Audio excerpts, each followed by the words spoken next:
Hey everyone, it's the Kung Fu Genius, aka Alex Richter. And if you're listening to us on audio only, I'd appreciate you rating and reviewing the podcast wherever you listen to it. And of course, if you like what I do here, don't forget to subscribe to the Kung Fu Genius on YouTube and hit that bell for notifications. Are you a fan of Wing Chun Kung Fu? Well, if you listen to me, I assume you are. I got great news for Kung Fu Genius fans. Right now, you can get an all-access 1-month free trial subscription to Wing Chun Illustrated magazine. Yes, I said free.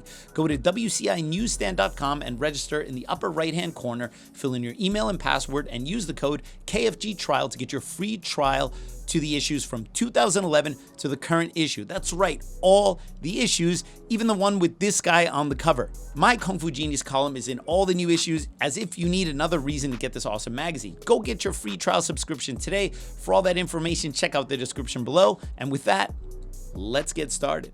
All right, peeps. On today's episode of the Kung Fu Genius, the genius will be talking with his good friend, Sifu Vincent Lyn. Lots of gems, lots of fighting Jackie Chan, lots of, you want me to duct tape my junk? Let's get to it. He is unstoppable, unbeatable, unbelievable. He's Alex Richter, the Kung Fu Genius. And every day, I practice martial arts. Watch out! Word is, I'm a Kung Fu genius. Practiced all day like a genius. Sifu Vincent Lyn, how are you doing, sir? I'm good, Sifu. Alex Richter. So we actually tried to record an episode, I don't know if it was, I think it was last year at some point. And It feels like 2 years It ago, feels but like anyway. forever ago. Before I actually decided to do the podcast, Scott Adkins had that awesome channel where he's doing all like the interviews with all the movie guys. I'm like, I should do that. And I had the brilliant idea before I had this amazing luxurious studio here in Midtown Manhattan to record you answering all these questions. And then I'm like, I'll just record myself asking the questions and then edit it together. It didn't work. And I could never make that thing look like it wasn't some kind of spoof, right? So here we are. You are now back in New York City because you were away for a while. After 18 months. That's right. Yeah, you were out of the city, and now what is it? The smell of the garbage. What is it that's bringing you back to New York City? It's only the beautiful women. Got it. Okay, that's enough. That makes sense.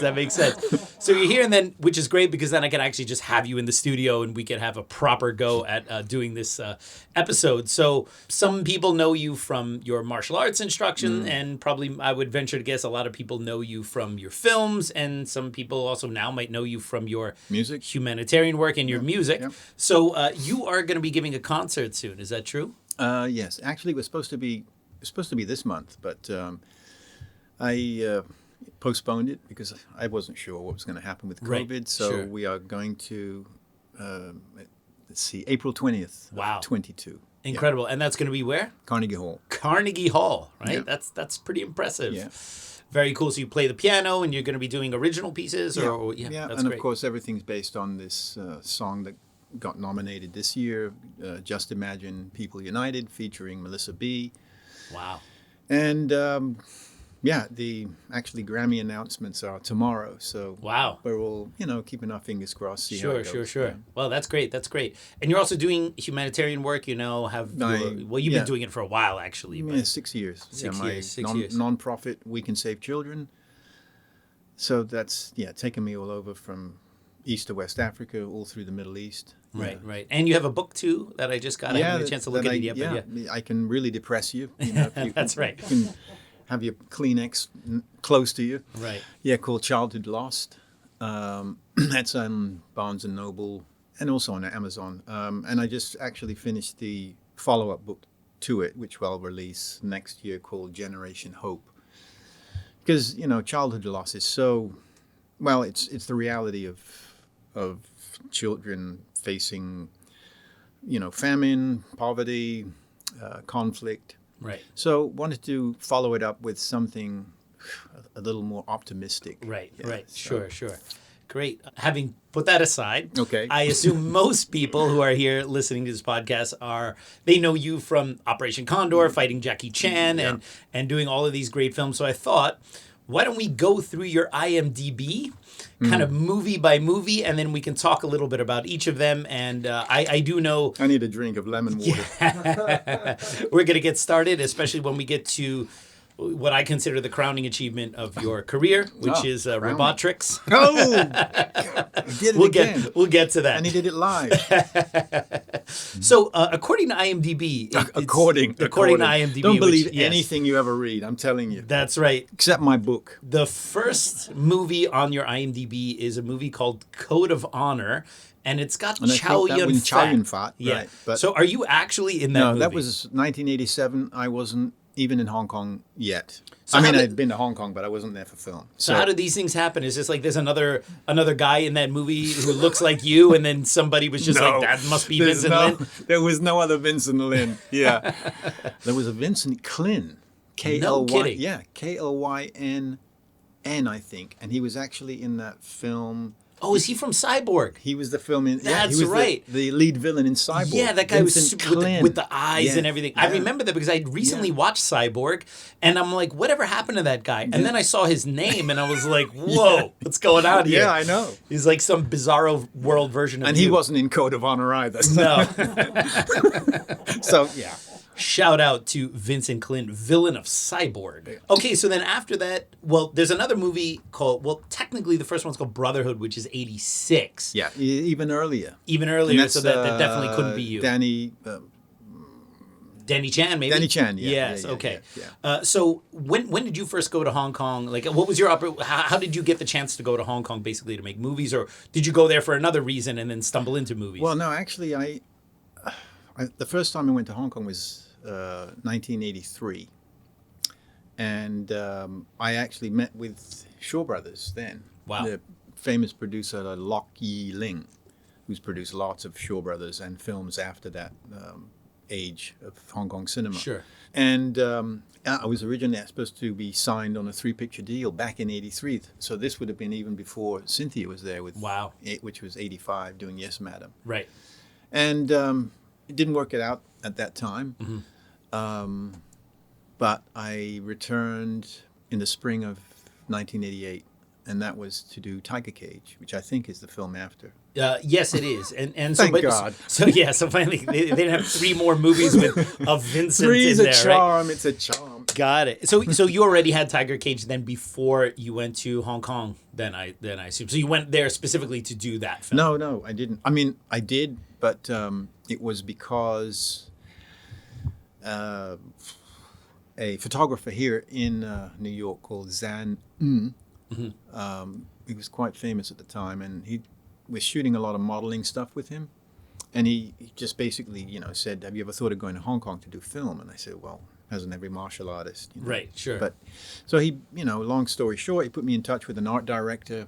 I met the art director at the Sheraton Hotel coffee shop, like all major meetings are held Right. at coffee shops. Coffee shops, yeah. Or hotel lobbies. Yeah, Yes. exactly. And he put me in touch with 4 film companies. One was Cinema City. One was Boho, which was Samo's company. Yes. I met Raymond Chow at Gawo, Golden Harvest. Yes. And then the kind of newly formed company, Dappo, D&B, D&B, who Dixon- owned by Dixon Poon, right? Dixon Yeah. Poon, Yeah, who yeah, married Michelle Yeoh. Yes, yes. And they were already in production of Tiger Cage. Wow. They had started. So I was introduced to Fish Fong, which was production manager and Yun's partner for like 30 years. Right. And then I met Yun Mo Ping. And yeah, I was supposed to actually leave, and they said, "Oh, we want you to meet Yun Mo Ping." And I basically was in an office this size, and Right. Yun's sitting across the table just like we are, and he says, "Can you do something?" And I had about this much space. Uh-huh. Jeans on. I was not like warmed up to do this. So I threw a few things, a couple of kicks and what have you. So I was supposed to leave for the States the next day. And, Right. And I said, "Fish, man, I gotta go. I gotta head back, man. I got no money to stay in Hong Kong." Sure. He said, "No, I stay a few days." I said, "I can't." Right. Went back to Connecticut. Within 36 hours, I got a call from Fish, and they flew me back. Wow. Yeah. Incredible. But wow, talk about like throwing you to the lions. Like you go to Hong Kong for the first one, then you have Yuen Woo Ping right there. You're in front of like some of the best, right? It's like you didn't warm up by doing like sea level stuff in Hong Kong. You just like went right into it. That's incredible. Because most everybody knows Tiger Cage obviously became this huge Asian hit, right? And it was Yuen Woo Ping's comeback film. He had obviously was the one who started Jackie's career with, the early Drunken Master and Snake and Eagle's Shadow. Yeah. And he was already starting to groom a young Donnie Yen. With Drunken Tai Chi, I think, right? That was like, And nobody really remembers that, but of course we remember Tiger Cage. And he had the part in Tiger Cage. That's great. Yeah. Awesome. So, Tiger Cage, fantastic. So you're in Hong Kong now, and your next movie, which goes on IMDb's Female Reporter, which is also Blonde Fury. Yeah. As people who are new to Hong Kong films might not understand, like most of these movies, well, many of these movies might have multiple names. You have the Chinese title and the international title in this version. Now that's 89. So you went back to the States and then came back to do that, or did you shoot that while you were there? We were. I was brought to Hong Kong like in the summer. By that time, it was summer of '88. So I spent, it's interesting. I was there 3 months for Tiger Cage, right? But I actually shot only about 15 days. Wow. So it was actually really good in a way because I spent a lot of time on the set, just watching and trying to learn. Right. Yeah. And then I spent time visiting family because I have family in Hong Kong, and spent time in China and stuff. So it was. And I was ready after the film came out, went to the premiere. I was ready to come home because I thought I'm going to do this film, get it out of my system, and you did your thing. You did your martial arts movie. Yeah. But the film was such a huge hit. Within a week, I got a call from Golden Harvest because they were redoing Blonde Fury.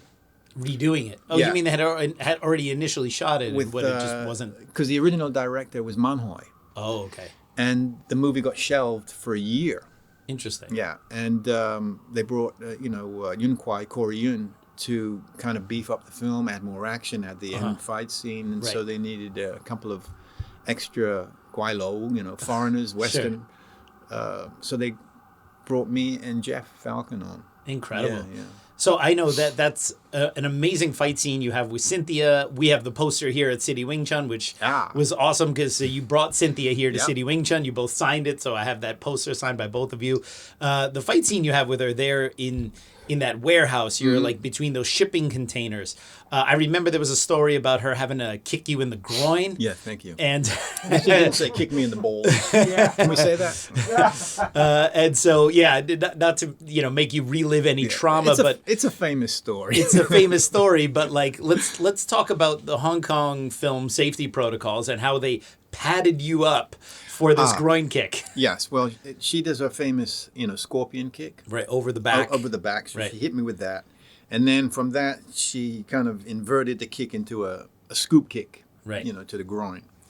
So, I mean, Cynthia is obviously one of the greatest female martial artists, and has amazing control. But we said, we better put a cup on. Right.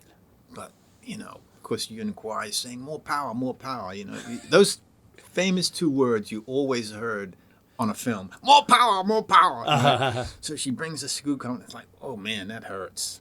Right. So they brought some kind of padding, like old socks or whatever they had, old fabric, shoved that in there, still smarted, right? So then they start unraveling toilet paper. And they said, just stuff it down the front of your pants. That's amazing. Yeah. Basically, SAG would probably have the same rules here in the States, right? Probably, yeah. All right. Especially if you're using Charmin, then it's going to be good. But Hong Kong toilet paper? It's that rough stuff from China, right? Yeah, exactly. Yeah, you wouldn't even, wipe a dog's ass with it. So I'm stuffing this roll of like toilet paper down my shorts, and talk about looking well hung. You're right, exactly. You know, I mean, Jesus, I'm like out here. But, you know, we got the shot. Wow. With more power. Right, with Yeah. more power. Yeah. That's incredible. And then I remember, and I believe it's for one of your upcoming films that we haven't discussed yet, but let's talk, since we're kind of talking about the way they do things in Hong Kong, not necessarily being quite, let's say, as safe as they do it over here.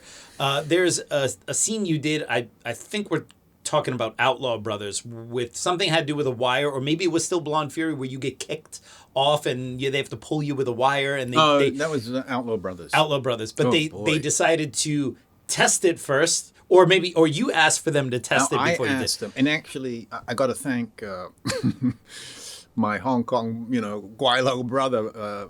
Bruce Fontaine? Yes, thank you. Sorry. I've heard the story. That's why I can fill in the gaps. He here. came over because Yeah. we're up on the rafter, fighting Yukari Oshima. Right. And she does this sliding sidekick, hitting me off this thing, and it's like 3-4 stories up. Right. And they laid the boxes down and the mattresses, as what they do. And Bruce said, man, if, depending on how many guys pull that wire, Right. you're going to go beyond where those boxes are. You're going to land on the concrete. Right. So I said, yeah, you're right. So, Yeah, because they don't really know how much strength they need to get, and they're Yeah. probably going to overdo And it to what make sure happened you're clear. was they bring 2 or 3 guys and the wire kept snapping. So then they get a stronger tension wire. Now they said, let's get 6 guys, basically. So I went over to Frankie and Jan. I said, Frankie, we need to put more boxes, because if I'm launched out, I'm going to hit the concrete. And you're lucky Frankie speaks English. I've heard him Yeah, speak yeah. English before. So they did. They put more boxes across, and that's where I landed. Yeah. In the extra space. In the extra space. Incredible.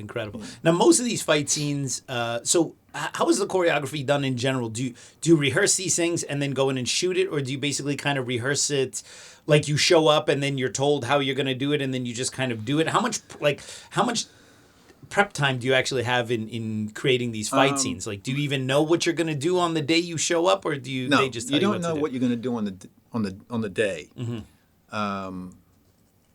And they work it out on set. So, you get with the choreographers and the stars, and you're trying to work back and forth. And, Right. Yeah. And if it doesn't really look good or it doesn't work out, then they change it. Yeah. It was a little different with Jackie, of course, but that's a whole nother story. Right, Yeah. right. So 1989, Blonde Fury. The next one on your IMDb is Miracles, 1989. Stuntman. Yeah, it says party guest. yeah. That's it. I'm And just that sitting was with Jackie Chan and Anita Moy, I believe. Yeah, right? and and Miracles was named Lady of Canton. The Canton Road. Godfather or something No, like that. the Canton Rose Lady. Yes, something. yes, yeah. yes. I was just background. Right. Yeah, You were yeah. background, but you Yeah. were there. Did you meet the late Anita Moy? Yeah. Oh yeah. Yeah. But not on there. I met her. Used a lot of parties in Lang Kwai Fong. Wow. She's a great dancer and loved. Of course, she was a big pop star. Yeah, of course. Yeah, It's what a so tragic classy. loss. Yeah, so classy. Yeah, her and Leslie Cheung. Every time I see them on the screen or see an old movie or whatever, it's just like, I really miss that old time in Hong Kong cinema. They're really fantastic. And now there's that new biopic about Anita. That's right. Yeah, I haven't had a chance to see it yet, but I'm pretty sure we're going to see it soon.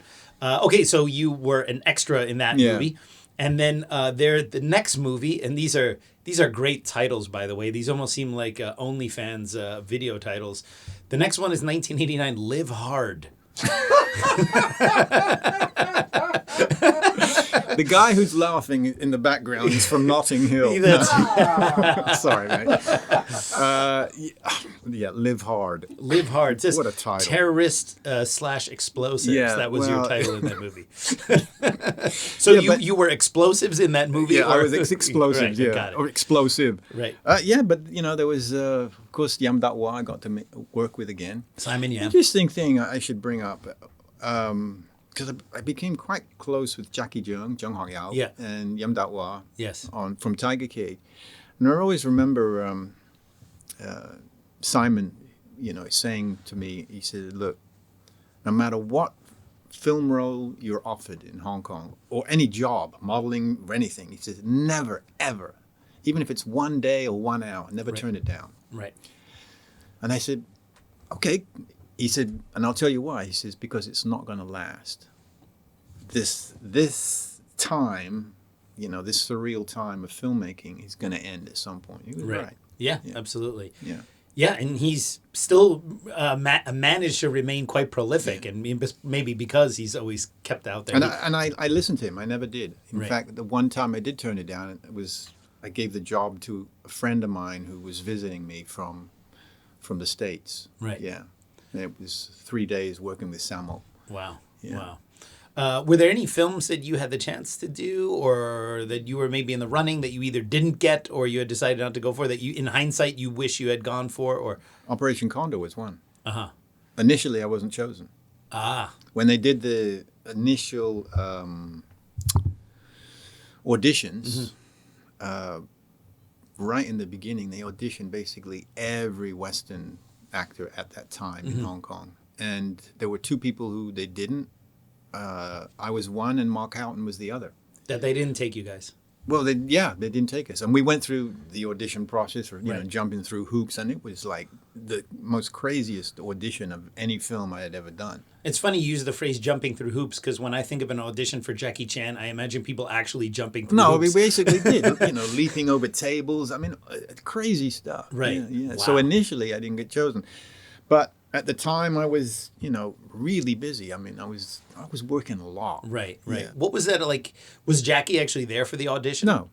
So Not at it all. was like his handlers and stuff. It was his stunt team. Would they basically Primarily, have an I think who was heading his stunt team at the time was Chris Lee, Okay. who I'd worked with a number of times, especially on Middleman in the Line of Duty 5. And did they have like an obstacle course set for you? Like, what is it? That what day is it was an obstacle course. What is a Jackie Chan audition like at that time? It's like they tell you what to do and then they just watch you. Were they filming you as well? Yeah, like like if I'm sitting on this chair right here, flip over the table, get kicked and fall back on the chair. I mean, flipping over the table. I mean, crazy stuff. Right. Wow. Incredible. Okay, so the next one on your IMDb is probably the first movie.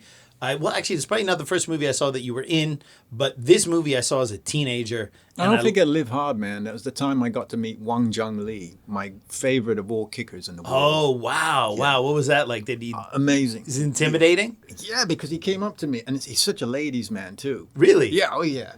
He came up to me, he says, I heard, you're a good kicker. And I said, yeah, I hold my own. Yeah, but like when Wang Lee says, I heard you're a good kicker, you're like, He says, do you have good control? And I said, yeah, it's pretty good.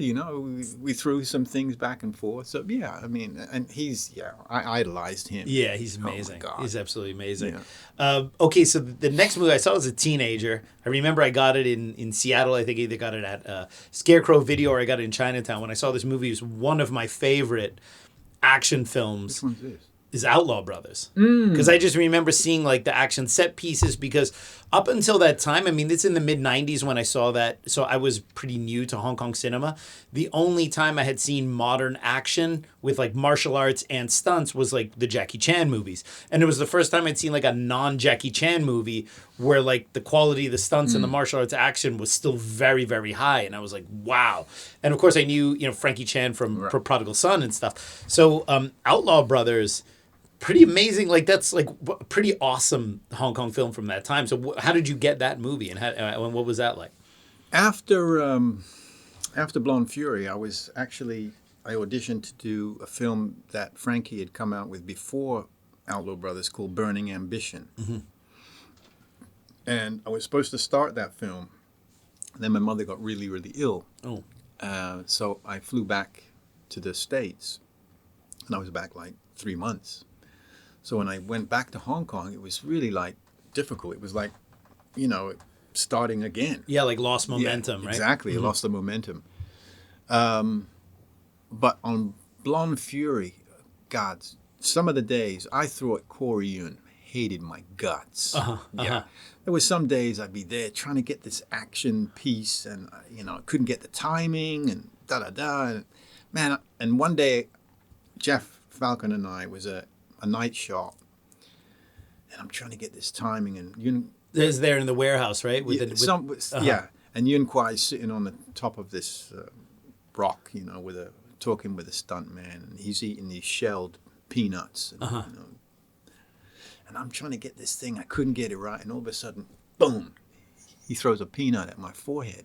It's a great aim. Hits me in the forehead. And I The look kung over, fu aim. and he has this kind of grin on his face, you know. And I'm like, I could feel like the blood boiling. But I Right. just, you know, kept doing it. I was humble, you know. I got to eat bitter. You Yes, know? right. Yes. And then when Outlaw Brothers came up, Frankie Chan called me directly. Uh-huh.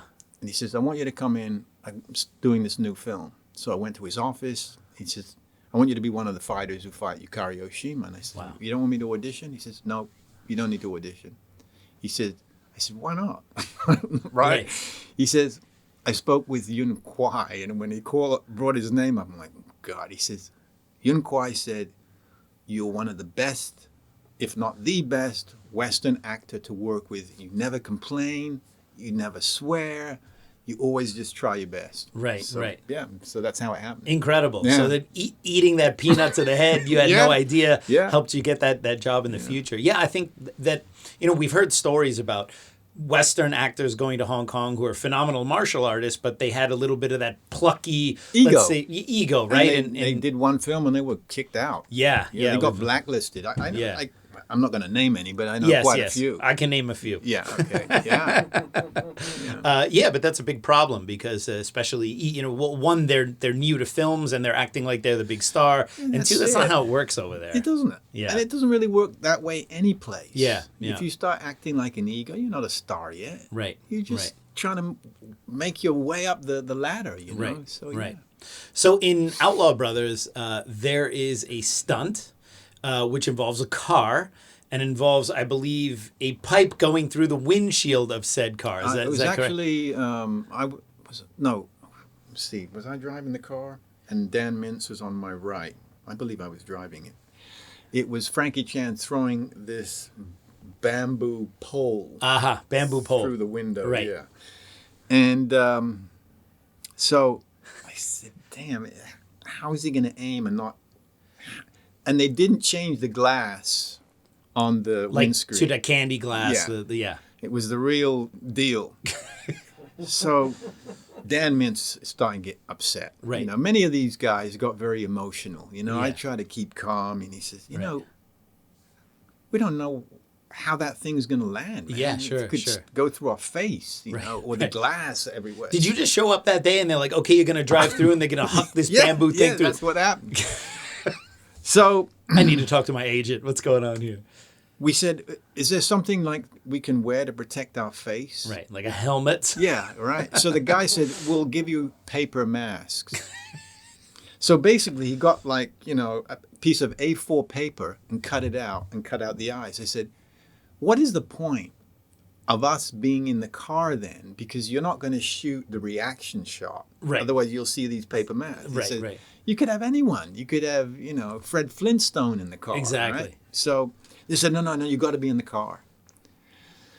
So, and we didn't bother with the paper mask. We just kind of winged it, you know, and saw the direction of the, but luckily it actually, it being real glass or a real windshield, it actually helped because when it hit the glass, it just kind of stuck in there. It just stuck in there. Yeah, because the front windshields actually have that. It's, Yeah. it's a safety glass that's not meant to Yeah. shatter, right? So it's a good thing it wasn't. But safety.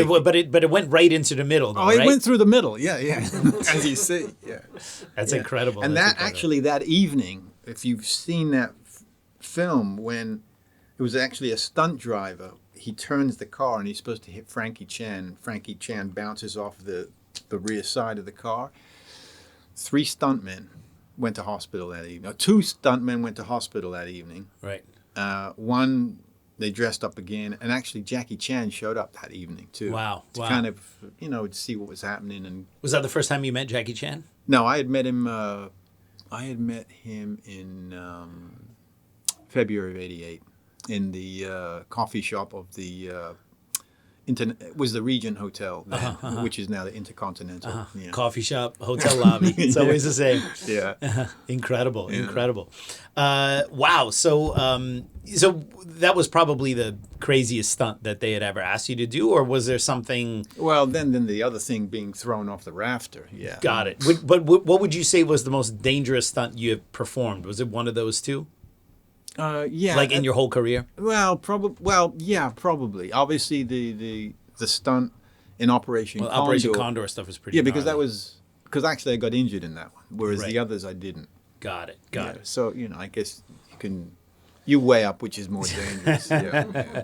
Hey, Kung Fu Genius listeners, if you're a Wing Chun practitioner, especially from the WT or Learning Ting line, and want to get really personalized immersion training with me, you can now apply to do an immersion course with me here in NYC, or if you like the sun, in my Florida home near Orlando. These courses are for instructors or anyone who's serious about learning the art in detail and working hard. I teach in program blocks like Siunam Tao, Chamkyu, Buji, Wooden Dummy, and those include the Chi Sao theory, fighting applications, and training methods as well.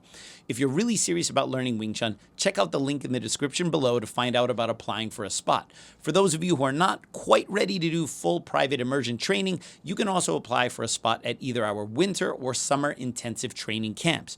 We have a few spots available for non-city Wing Chun students, so apply today. A link for those options are in the description below. And now back to me. Next movie on your IMDb, Middleman, 1990. Which is in the line of duty 5. In the line of duty 5. Wow. Yeah.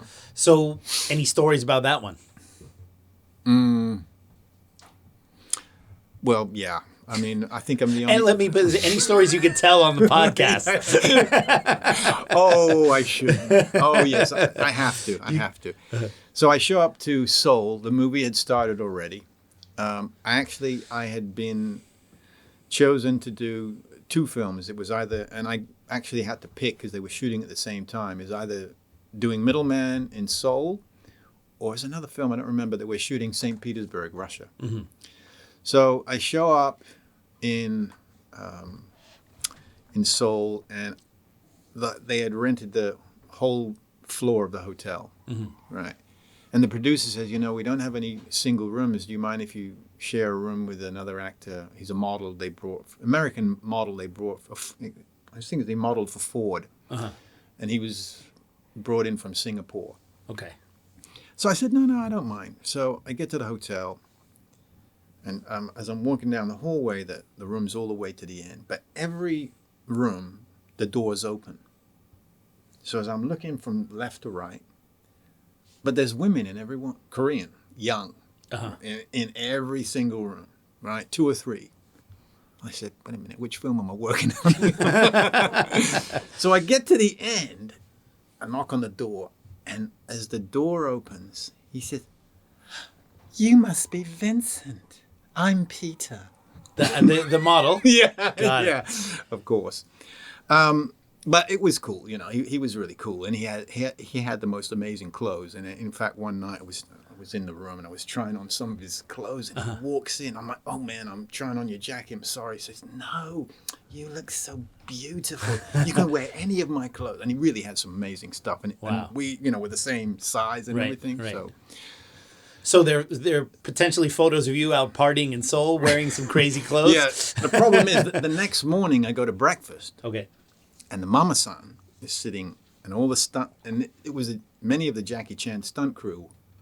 Chris Lee was heading it up, right? Mm-hmm. And the mama-san looks at me, and between each stuntman is a young Korean girl. Got it. Woman. I want to say girl. Okay. Right? Young female. And the mama-san looks at me and says, "You here for a movie?" I said, yeah, I just arrived last night. She said, "What's your room number?" Oh, God. Yeah. Wow. There you go. It was an interesting- Hospitality. Yeah, oh, yeah. Definitely. Part of the budget. Yeah. Got it. Great. Next movie, Undeclared War, 1990. Yeah. Yeah. Do you even know which one that is? Yeah, I do, actually. It's the one by Ringo Lam, and it was the first film they did in sync sound. Oh, wow. First film in sync sound. Yeah. Yeah, because for people who don't know, prior to that time, all Hong Kong films were shot without sound. Yeah. They were dubbed afterwards. Speaking of that, did you have to go back and do dubbing for all the films you had done prior, or did they have someone else do that for you? No, it was depend. Like on Tiger Cage, Yuen Wo Ping wanted me to speak in Cantonese, so I tried it in Cantonese. And then they said, no, let's do it in English as well. So sometimes, they did it afterwards. Right. I think most of the time they did.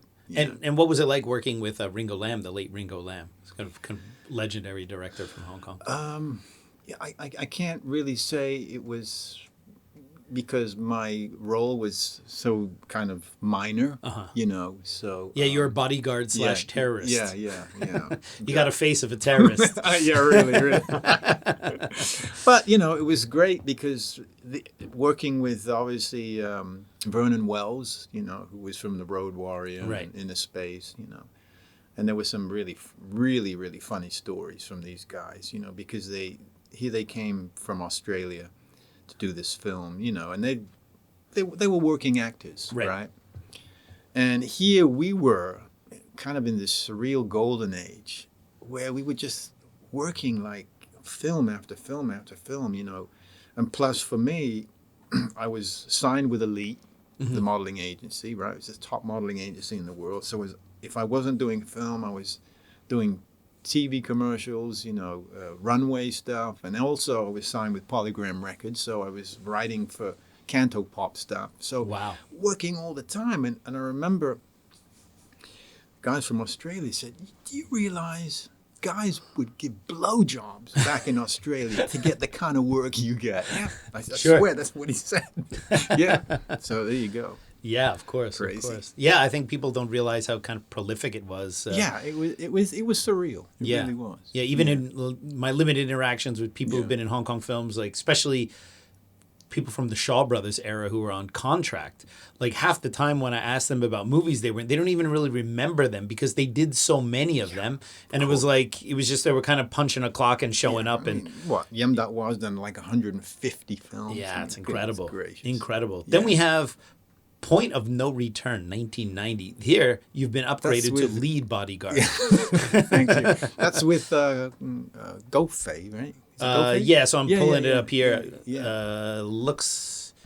I remember the first day of filming when we're doing all the, kowtow and with the incense. I was with Bay Logan that day. Oh, no kidding. So we were at Go Fei's office. Yeah. Wow. Yeah, Jackie Chung in there, Joey Wang. Yeah. Joey Wang, right. I don't remember why Bay was there, but there was some kind of collaboration. But I remember, Bay being there that day. Interesting. Yeah. Okay, so then we have, another pretty famous movie among martial artists, King of the Kickboxers. All right, with Billy Blanks and who's the other guy in there? What's Steve Tartaglia? No. Jerry Trimble. No. Jerry Trimble. Lauren Avedon. Yeah, Lauren Avedon. For some of the sake of me, I couldn't. Yeah, he's the main guy, right? For the sake, I couldn't remember. So you were a warehouse fighter number 2. Yeah, like 4 days I was working on it. Yeah, it says as Vincent Lyn. There's no N in your name. That's all right. Vincent, Winston. Yes. Yeah. Got it. And hey, so look, man, last time I saw Jackie was here in New York. Yeah, Barnes and Nobles, right? And he, as soon as he saw me, he says, "Winston!" So, still, after all this time, he still can't pronounce his V's. Yeah, but who's going to correct Jackie Chan, right? No one, No. right? Any stories from King of the Kickboxers? So your role was also kind of short in that one, right? I assume because you're warehouse fighter number 2. Yeah, the only thing that comes to mind was when Steve Tartaglia disappears from the set. Oh. Yeah. He disappears, and we're trying to find him to do this fight scene with Jerry Trimble, and there's Mark King plays one of the SWAT members, and we're standing around, and there's this huge 35 millimeter Panavision on this tripod, and they were using those. They cost $250,000 for those cameras, Sure. right? And Steve's there, he's always very nervous and agitated, and he leans on it. Oh, geez. And you see in slow motion the Panavision doing this. Yeah. And of course, luckily, Mark, being 6'5", he reached his arm and caught it just before, it would have been bits. Yeah. Wow. That day I do remember. Yeah. So then after that comes perhaps the movie you're most known for, which is Operation Condor, Was that after? 1991. No. Well, according to your IMDb, King of Kickboxers, 1990, Operation Condor, 1991, where you play Mark/Aid. And Robotics was after that on IMDb? I have not come to Robotics yet. We're definitely going to talk about it. I'm wondering when the Criterion selection about, of re-release of Robotics will come When out. did they put Fury in Red on that? Fury in Red. Let's tells me see. how Oh, long- that's also 90. So you have a bunch in 91. Yeah, So I was actually, interestingly about that, Operation Condor, Robotics, Fury in Red, there were a 5-day period. I was going from one set to the other. wow. And Jackie called Wang Wai, who was partly directing Fury in Red. Veteran Shaw Brothers legends. Yeah. With Conan Lee. Yes. And he said, you got to kill off Vincent. And I was supposed to be in the film from the beginning to the end. Right. Right. He said, you got to kill him off. He says, I need him. Yeah. So they killed me off. Wow. Can you imagine? And the same thing happened in The Line of Duty 5. Really? Yeah. If you look at the film, the first like 25 minutes, I'm in every other shot. Every Right. other scene, I'm in it. So Yeah. I was supposed to be in the whole film. They get like 25, 30 minutes in and they're like, what are we going to do with him? I will kill him. No kidding. Yeah. Oh, yeah. It's That's crazy. that's a top-notch We don't know Hong what to Kong do with writing. him next. Yes. Yeah. So, yeah, well, Fury in Red, I get kicked in the ocean.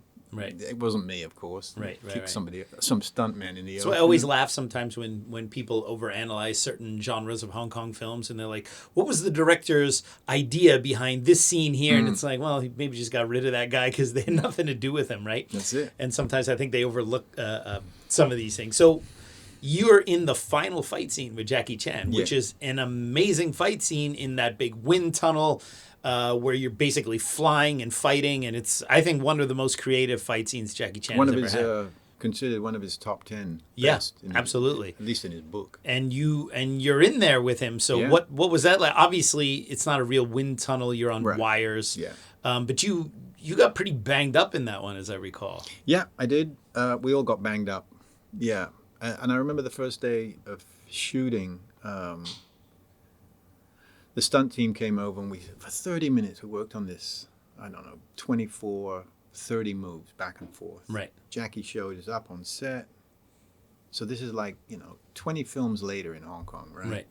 So I figure by this time I'm kind of seasoned, Yes. I've got this thing down, But I felt like the moment, maybe it was nerves. Right.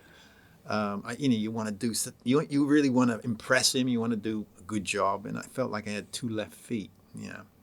And Jackie walks over. He doesn't like the choreography. He says, no, I don't want to do that. I want to do this. So there I was, 30 minutes working this choreography. And then you just got to change it. You got to change it on the spot. Wow. Yeah. But, a few days in, you feel kind of Jackie's kind of, It's like the cadence. I heard it's like a cadence. It's a rhythm. his lightheartedness, Mm-hmm. his goofiness, Uh-huh. I mean, there were some days on set where we wouldn't do anything, right? And because a new car had been sent from Japan, and he's like, Vincent, come over here, look at this new Mitsubishi with all this In the middle of filming. Yeah. And he'd be playing Game Boy and stuff like No this. kidding. Yeah, it was crazy. But the thing is with me, because I had this crazy makeup on. That's right. You had like the big scar like, all over your face. 3 hours every day. Jeez. And it was so uncomfortable. Right, Yeah, so right. uncomfortable, to wear this. And I remember one day, I'm sitting in the makeup, putting the damn thing, and Jackie walks in. From not from King of the Kickboxers, Johnny Wang comes in. No, wait a minute. Who was even before Bruce Lee? The one-armed boxer. Who was the name? Oh, Jimmy Wang Yu. Jimmy Wang Yu walks in. Oh. I didn't recognize him, though. Oh. Right? And, You didn't ask him like, hey, can you get me a coffee by accident? No. So Jackie and, they speak a few things, and Jackie looks at me and says, do you know who that was? I said, don't recognize him. Remember the, one-armed boxer?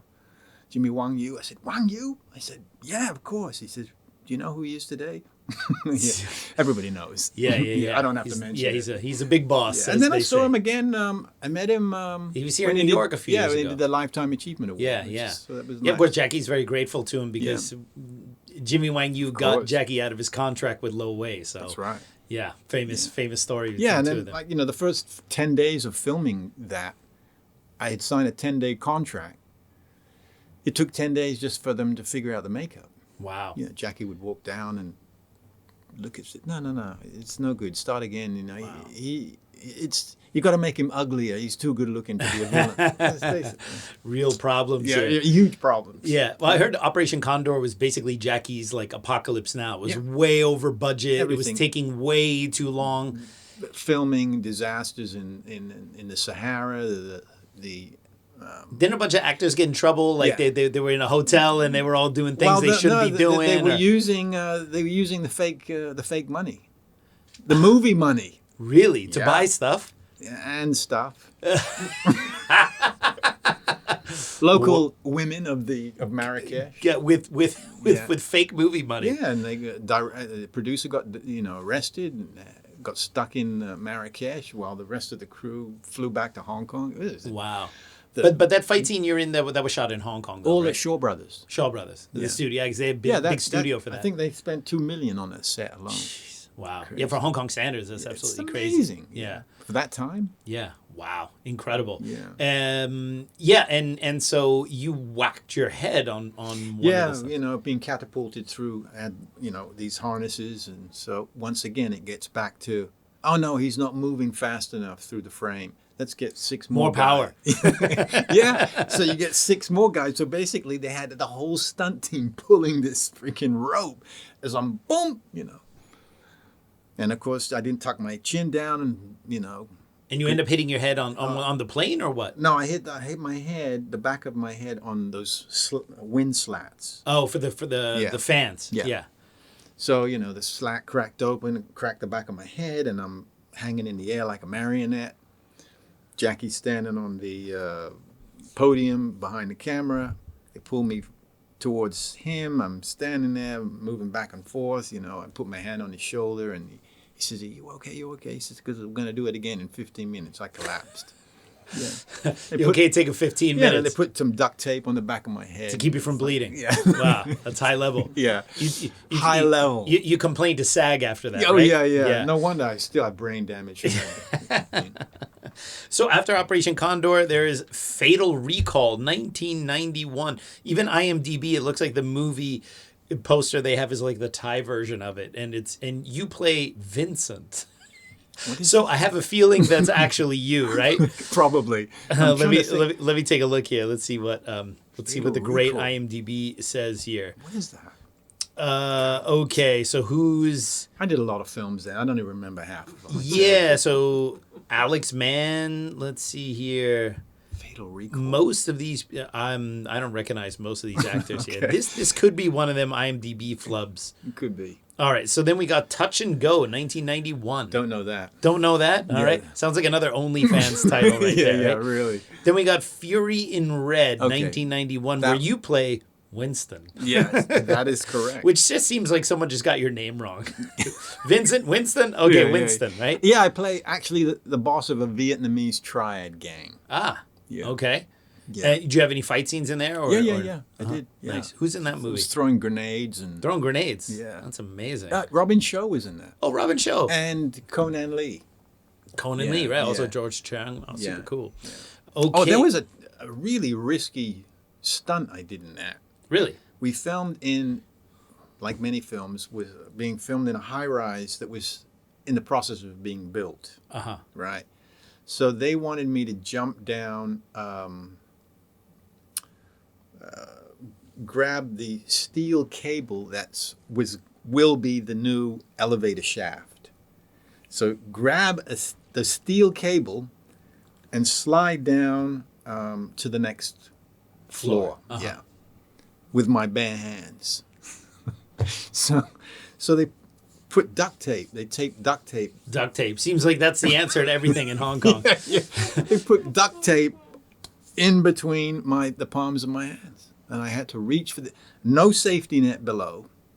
So I really didn't know how slippery it was going to be. Especially with the duct tape on. With the duct tape, yeah. Holy cow. And how many floors up are you? We were like way up. Oh.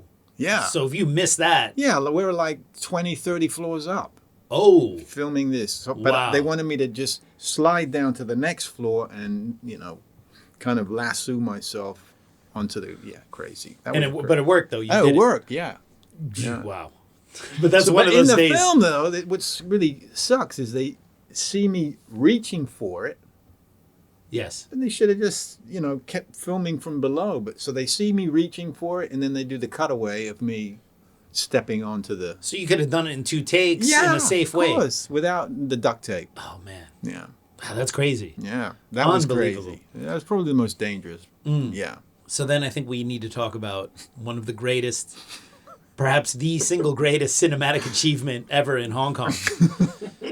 Hey, don't laugh at that film. It became a huge international cult. I'm not laughing. All right, for every Wong Kar-wai film, there is the occasional story of Ricky. All right. Yeah. For every art house film, there is Robot Tricks. Robot Tricks, which is a Category 3 film. Yeah, and I never laughed so hard during the entire time I was filming that movie. So you knew when you were making that movie that it was... Well, no, originally, the director, I remember she took me out to dinner to this Thai restaurant in Repulse Bay. Mm-hmm. She wanted me to play one of the lead. Right. Yeah. I think the Arab Prince. Yes. And there's a scene with the bathing naked women around, And... sounds rough. Yeah, so she took me out to Repulse Bay, and she said, well, there'd be 2 scenes where you'd be fully naked. Uh-huh. So I said, I have trouble. I said, I'm not doing any full frontal nudity. Right, I said, right. The back's fine. She says, okay. I said, well, what are the scenes? Well, one of them is in this spa, as it was shown, right? And another one is on your yacht. Yeah. I said, well, okay. I said, well, is there going to be the tea lady on the set as well? Uh-huh. Or is it just the director and producer and star? I said, well, what are you going to do about the privates? How are you going to handle that? Because even though you're going to show the back, I was still kind of swinging around here. Yeah. They're just going to go to they're just going to go to Temple Street and get one of those underwears no, but wait. So you know what she said? What? We can duct tape it down. Oh wow. Duct tape. Duct tape. Yeah. Wow. This is going to be the duct tape episode. I said, you ain't putting no duct tape on my private parts. That stuff, you have to peel that shit off. Yeah, that's not going to happen. I say, what are we doing? Electrical work here? Wow. Yeah. Like these in days before Gorilla Tape. Yeah, I had some other stories came up too, which were even more bizarre. But at the end of it, I said, nah, you know what? I'm not going to do this. Right. I'm filming Condor, which is like really important. I was still doing Fury and Red. So I said, is there another role? So she just gave me the role of, the 3... Sheik's bodyguard, according to IMDb. Sheik's bodyguard, yeah. And you have a glorious death in this film. Spoiler warning. Yeah, spoiler warning. Woo, yeah. You get a boulder kicked. A polystyrene boulder kicked by the great Billy Chow. Right. As I'm running away. That's right. And that was the end of it, right? That was it. You had a white suit, so... Yeah, I had the white suit on, so I could not muff up that... You got one take to do falling that. over. You got to be a one-take Jake. Yeah. Incredible. Incredible. All right, and then we're going to come to, like, some of your more recent stuff. Do we have to? In 93, there's a movie called Sex for Sale. Is that a real thing? Oh, no. I'm very disappointed. Looking at the cover of that. I do. I'm like, who put that there? Yeah. Incredible. That would have been a good one. Yeah, that would have been a good one. Then you have Blazin' in 2001. Yeah, is that where you met Bobby Samuels, right? Again, yeah. It's interesting. Bobby and I, even though we knew about each other in Hong Kong, we never met in Hong Kong. Yeah. Yeah. But, he had, obviously, I think you've interviewed him here. Yeah, I had him here. He had that story with Samo. Samo kind of kept him down a little, I think, in many ways. But, pros and cons to everybody's career in Hong Kong. Yeah. Sure. But I met him on... he saw my photo on this stack that they sent in when people were auditioning for this film. Mm-hmm. He's like, oh my God, Vincent Lyn. So yeah, he called me in and Steve Tartaglia and yeah. Incredible. So you have a couple of movies here, but we got to wrap it up because I know you got somewhere No, to go. I'm good. But one of the things you've done recently, which I thought was a lot of fun, well, let's say recently, like in the last few years, is for art school dropouts. Oh, yes. You did the Forbidden Kingdom, the Yes. LARP story, right? Where you were Joey, the Tai Chi yes. master, right? I know, yeah. Those guys are amazing. I They love their are. stuff. I follow them online. How so- cool is it? Like YouTube and the internet has given like people a platform to kind of show what only a few people had the chance to do back in the day. It's really It's incredible. true. You did Yeah. a great job. Those guys are awesome. They are really great. Yeah. Are you planning on doing anything more like that, or are you kind of? I don't know. Yeah, you don't know, right? I don't know. So Yeah. what are the plans for Vincent Lyn in the future? Now that you're back in New York, what are you going to do? Leave New York again? Probably. These past number of years, 5-6 years since I started my foundation, We Can Save Children. That's been my main focus. Sure. I've spent, beyond obviously COVID in the past 18 months, I've spent like a good 6 months, as you know, out of the country. Right. Somewhere in Africa, somewhere in the Middle East. That's really my passion. Yeah, so that's the reason why I wrote this book and this follow-up book, and Right. and even the song that Melissa and I wrote, Just Imagine People United. It was really focused on,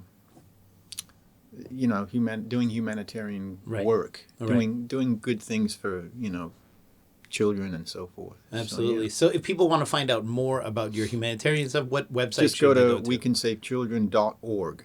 wecansavechildren.org. Awesome. Well, Vincent, it was great having you here. I'm glad we It were was finally good. able to do this. And you know what I'm going to get you for Christmas? What's that? Duct tape. Awesome. It has 1,001 uses. You should write a book on the Yeah, I 1,001 know. uses of Yeah, duct really, tape. really. Awesome. Thank you so much for coming. It was so All right, cool seeing great. you. Awesome. Thank you, Alex. All right, everyone. So how did you like that episode? And is there anyone you would like me to interview in the future? Let me know in the comments below, and I'll see you guys next time. Peace. Word is I'm a kung fu genius. Technique speaks for me, not lineage. Forget Jet Li, cause I'm the one. Many call me Sifu, but to you I'm Seagung. And I produce masters. You surpassed us. Your kung fu stiffer than corpse and caskets. City Wing Chun is the house I built. Violate the gate and your blood gets spilt. Alex Richter, always the victor. It's a thing. Oh, it's a charger. See, USBs, all this stuff is I plugged see. in there. But Ready? not for iPhone 6s, though. No. They don't make that technology anymore. They gave that up 10 years ago.